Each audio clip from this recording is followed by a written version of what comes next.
4 wins, 6 races. Tyler Reddick just joined Dale Earnhardt and Bill Elliott in the NASCAR history books.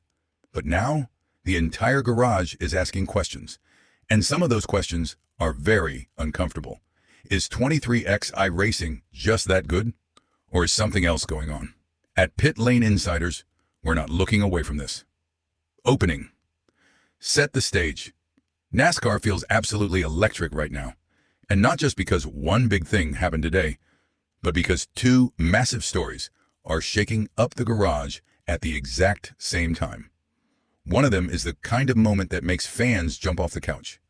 The other is the kind of story that makes everybody start looking at each other sideways and asking real, uncomfortable questions. When you put those 2 together, you can feel the tension building across the entire sport. This might be one of those early season moments that completely changes how the rest of the year feels.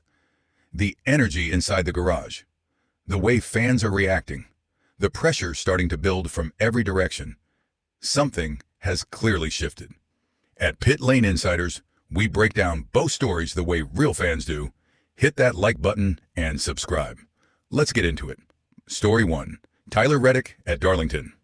And this was not easy. Let's start with the first story.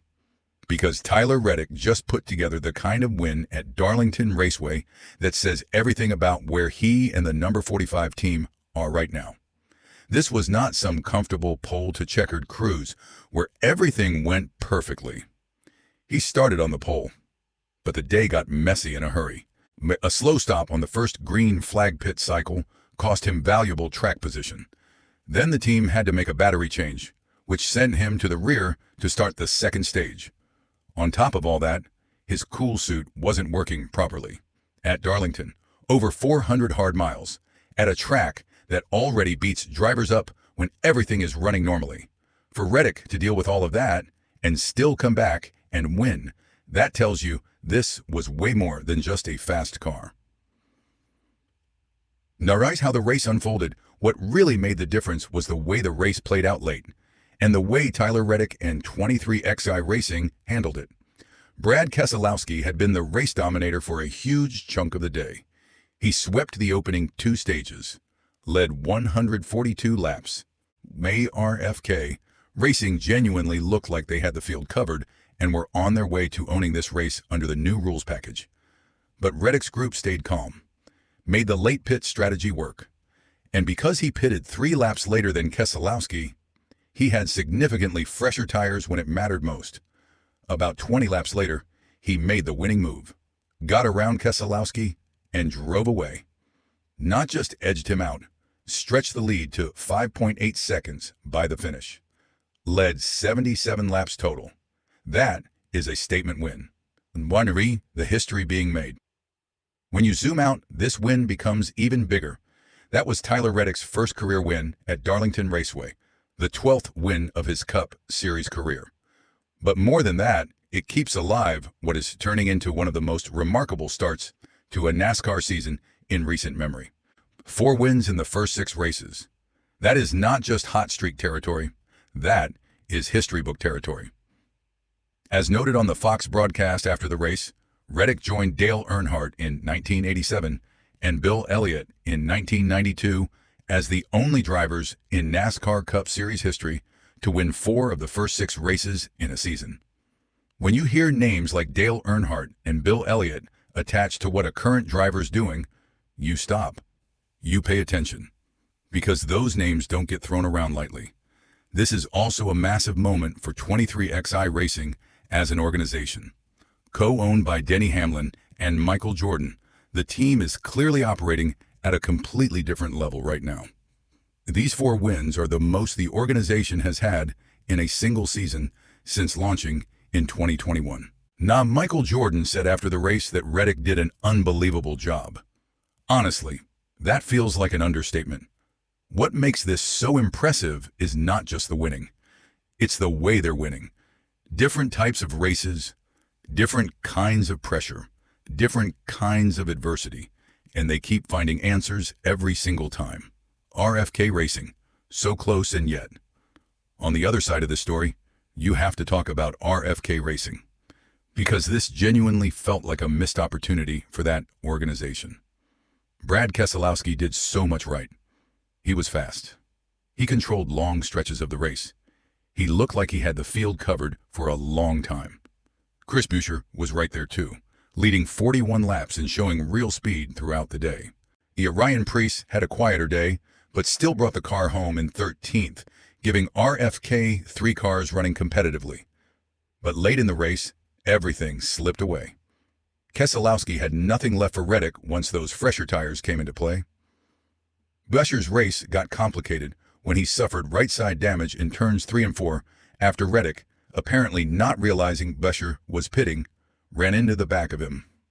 Buescher still finished 9th, but it was one of those Darlington days where you look back and think about what could have been. For RFK Racing, especially with the new package making drivers fight the car harder, this felt like a race they really could have won. Other storylines from Darlington. A few other big takeaways from the race that matter for the bigger picture. Carson Hocevar was a massive bright spot for Chevrolet. On a day when Hendrick Motorsports didn't have their usual strength, with William Byron being the best of that group in 8th, Hocevar stepped up huge for Spire Motorsports. He started at the rear because of unapproved adjustments. At Darlington, that usually puts you in pure survival mode. But the team played the strategy brilliantly. Hocevar stayed out longer than anyone else under green, with 47 laps to go, got fresher tires, and charged all the way to 4th. Impressive recovery. Impressive result for Spire. Team Penske had a mixed bag. Ryan Blaney finished 3rd. Austin Cindric came home 5th. So from the outside, that looks like a solid day for Penske overall. But Joey Logano had one of those races that just doesn't add up when you consider what we expect from him, the 3-time champion, former Darlington Spring winner in 2022. And he was just nowhere all day. Qualified 29th. Went a lap down only 34 laps into the race. Finished 33rd. While Blaney and Cindric gave Penske something to feel positive about, the number 22 team has to be asking hard questions after that one. Story 2. The garage is now suspicious, and it's getting loud. Now let's get to the second story, because this is where the mood in the garage gets really intense. Tyler Reddick's dominance is no longer just creating admiration, it is starting to create suspicion. According to reports, rival teams across the NASCAR Cup Series are raising serious concerns about the start that Reddick and 23XI Racing have had in 2026. After this 4th win in 6 races, multiple organizations have reportedly started questioning whether the number 45 car is fully compliant with NASCAR's rulebook. That is where this gets explosive. The concern, according to sources familiar with the situation, is that some teams believe the competitive gap simply does not make sense. An internal petition is reportedly being circulated among organizations in the garage, with the goal of urging NASCAR to perform a deeper technical review of 23XI Racing's cars.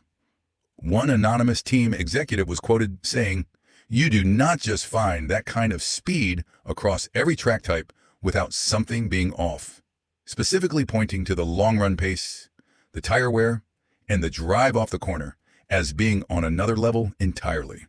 That is not small talk. That is the kind of comment that tells you frustration in the garage is starting to boil over. What specifically are teams questioning?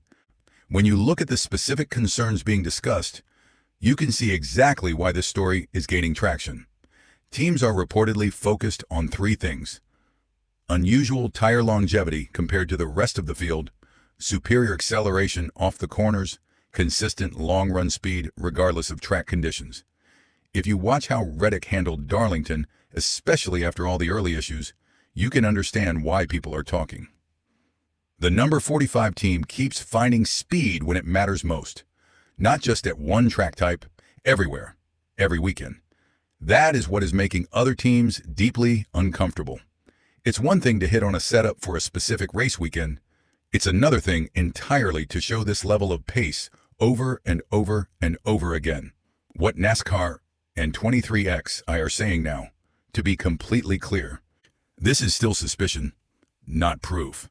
NASCAR responded to all this by saying that all cars go through strict inspection protocols before and after every race. The sanctioning body stated there are currently no findings indicating any rules violations whatsoever. That part matters a lot. No official violation, no penalty, no confirmed infraction. 23X.